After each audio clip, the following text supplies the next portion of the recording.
আসসালামু আলাইকুম। পলো শার্টের মেজারমেন্টটা আজকে দেখাবো আমি সবাইকে।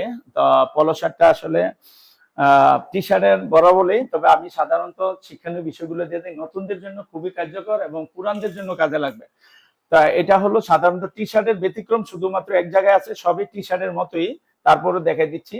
এটা চেস্ট, এটা হলো SPS high point shoulder length, CBL centre back length এখান থেকে, তারপরে অ্যাক্রুজ শোল্ডার ইন্ডিভিজুয়ালি মাপা যায়।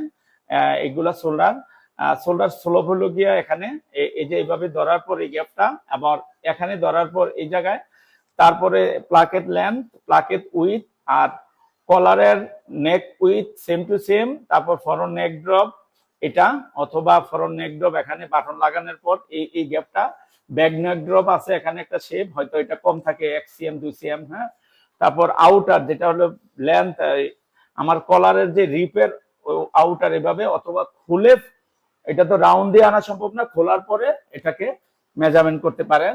তারপর স্লিপ ওপেনিং, আর্মোল স্টেট, আর্মোল সাবকনফারেন্স যেটা বলা হয়, শেবে আর্মোলের শেবে শুধু মেজারমেন্ট নেয় বায়ার, অনেক সময় স্টেটে দেয় না। এটা একটা কথা মনে রাখবেন, বায়ার রিকোয়ারমেন্ট গুলো কিন্তু হাউ টু মেজারে লেখা থাকবে।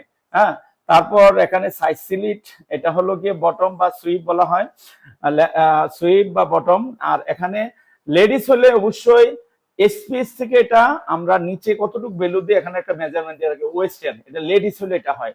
আর লঘু থাকলে লঘুর পজিশন এসপিএস থেকে থাকে, সিএফ থেকে থাকে, এটা একটা পজিশন খুব গুরুত্বপূর্ণ লঘুর পজিশনটা। আর এই আমরা সাধারণত এগুলা রিপ 1/1 রিপ দিয়ে রাখি। রিপ গুলা ডিটিএম থাকে, ডিটিএম মানে ডাই টু ম্যাচ, যেটা কালার বডির সাথে এটা একসাথে ডাইং করা হয়।